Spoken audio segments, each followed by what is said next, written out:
구실 이야기 225회입니다. 피상속인이 사망하여 상속세 외에도 다른 세금 신고할 건 없는지 함께 살펴봐야 합니다. 종합소득세, 양도소득세 신고, 실무적으론 부가가치세 신고 문제가 있습니다. 소득세법 제5조에서 사망한 경우의 과세기간, 법 제74조에서 사망한 경우 종합소득세 신고 기한을 별도로 두고 있는 만큼 꼭 놓치지 말아야 하는데요. 각종 사례를 만들어서 설명해 보겠습니다. 종합소득세에서 자주 발생하는 신고 사례입니다. 1. 피상속인이 국민연금을 받으면서 월급 받는 근로소득이 있는 경우. 2. 또는 근로소득만 있는 경우. 3. 부동산 임대업을 포함한 개인 사업 중인 경우. 4. 1월 1일부터 사망일까지 금융소득이 2천만 원 넘는 경우 정도 되겠습니다. 먼저 근로소득이 있으면 국민연금 등 다른 소득이 있거나 없는 경우에도 꼭 종합소득세 신고해 줘야 합니다. 근로소득만 있는 경우엔 사망으로 회사에서 퇴사 처리하면서 신용카드 등 각종 소득공제 세액공제를 제대로 반영하지 않았을 것이므로 연말정산 개념으로 확정신고함으로써 환급세액이 발생하게 신고해야 합니다. 이땐 종합소득세는 환급받으면서 환급세액은 상속재산에 포함해야 하는 점 주의하시고, 근로소득과 국민연금 같은 공적연금이 있을 땐 아마 추가납부세액이 나올 수 있을 텐데 무신고 무납부하지 않도록 챙겨야 합니다. 종소세 납부세액이 나온다면 이는 상속세에서 공과금으로 공제합니다. 다음, 부동산 임대업을 포함한 개인 사업자인 경우입니다. 부동산 임대업인 경우를 가정할게요. 그림으로 보겠습니다. 2026년 5월 15일 사망했다면 1월 1일부터 사망일까지는 피상속인에게 발생한 임대소득이고, 사망 다음 날인 5월 16일부터 12월 31일까지는 상속인에게 귀속되는 임대소득입니다. 상속인이 여러 명일 때 상속 등기를 바로 하지 않고 10월 중 했다고 하더라도 소급해서 사망 다음 날부터 그해 연말까지 발생한 소득은 그 등기된 상속인, 공동상속인 경우 비율대로 귀속된다는 점이 핵심입니다. 따라서 1월 1일부터 5월 15일까지 임대소득은 피상속인 명의로 종합소득세 신고를 해줘야 하고, 5월 16일부터 12월 31일까지 소득은 등기된 비율대로 해당 상속인이 다음 해 5월에 종합소득세 확정 신고하면 됩니다. 참고로 피상속인의 개인사업이 복식부기 의무자인지도 중요합니다. 만약 임대업 등 개인사업에서 복식부기 의무자라면 사망일인 5월 15일 기준으로 완료한 결산자료 중 재무상태표를 확인하고 각 계정 과목이 상속재산 및 상속채무에 잘 반영됐는지 비교 검토합니다. 통상 복식부기 의무자인 경우 기장하는 세무사 말고 상속세 신고 세무사가 별도로 선임됐다면 기장세무사님이 알아서 종합소득세는 신고해 줬겠지 하고 넘어가지 말고, 상속세 신고 세무사 입장에선 종소세가 관련 없는 게 아니라 공과금 공제로 반영해야 하고, 앞서 말한 대로 재무상태표와 상속재산을 비교하는 업무가 병행되어야 하므로 꼭 종합소득세 신고 여부를 상속세 신고 세무사가 챙겨야 하는 점을 잊지 마세요. 반면 간편장부 대상자인 경우 기장세무사가 없을 수 있으므로 고객 입장에선 상속세 신고 세무사에게 문의해 보시기 바랍니다. 1월 1일부터 사망일까지 금융소득이 2천만 원이 넘는지 확인해 봐야 합니다. 이게 실무상 왜 중요하냐면, 원칙은 소득의 귀속자를 구분하여 사망일까지 이자 배당은 피상속인 귀속이고 이후 이자 배당은 상속인 귀속인 것은 분명합니다.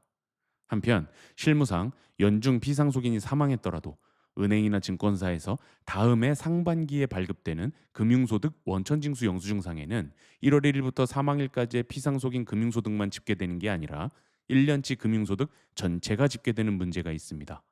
피상속인 종합소득세 신고는 사망 후 6개월 내에 해야 하는데, 은행 증권사에서 금융소득 원천징수 영수증은 다음 해에 발급이 가능하고, 그럼 다음 해에 발급되는 자료로 5월 달에 확정 신고하자니 피상속인 소득분과 상속인 소득분이 섞여 있어 이는 어쩌나 싶은 겁니다.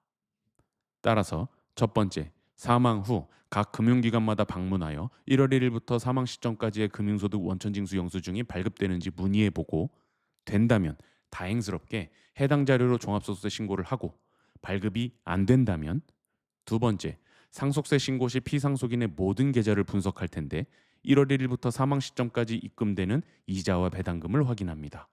이 금액으로 세전 금액을 환산하여 파악하는 방법도 있습니다.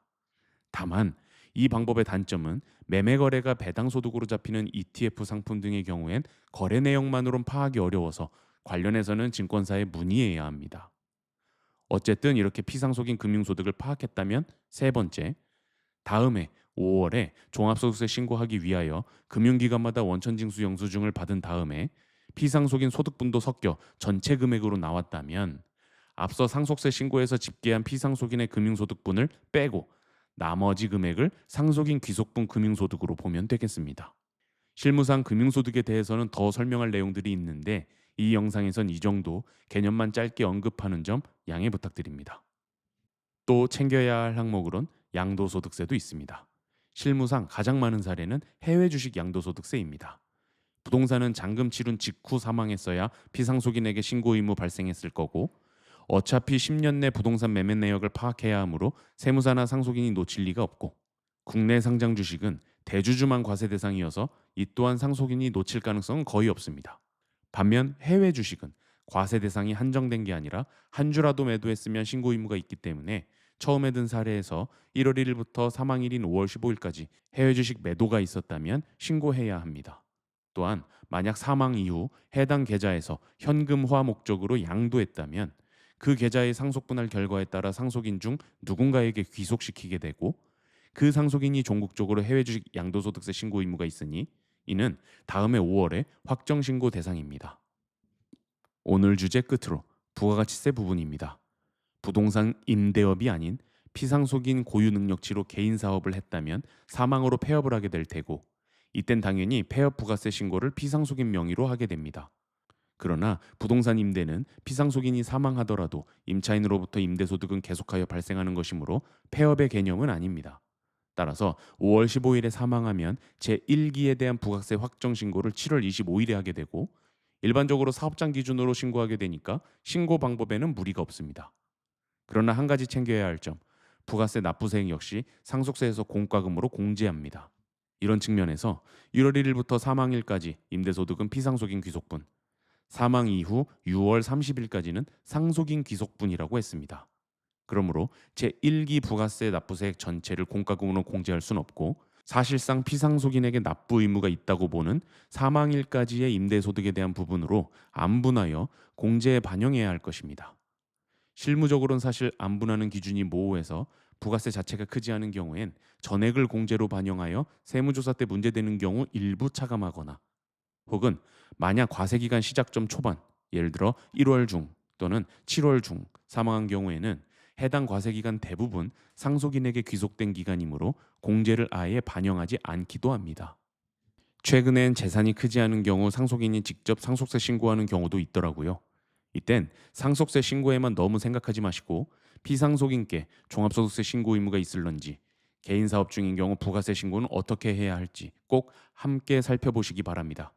그리고 각 세목에서 납부세액이 발생했다면 상속세에서는 공과금으로 공제하고 환급세액 발생분은 상속재산으로 더해야 함도 잊지 마세요. 이상으로 225회 구실 이야기를 마치겠습니다. 감사합니다.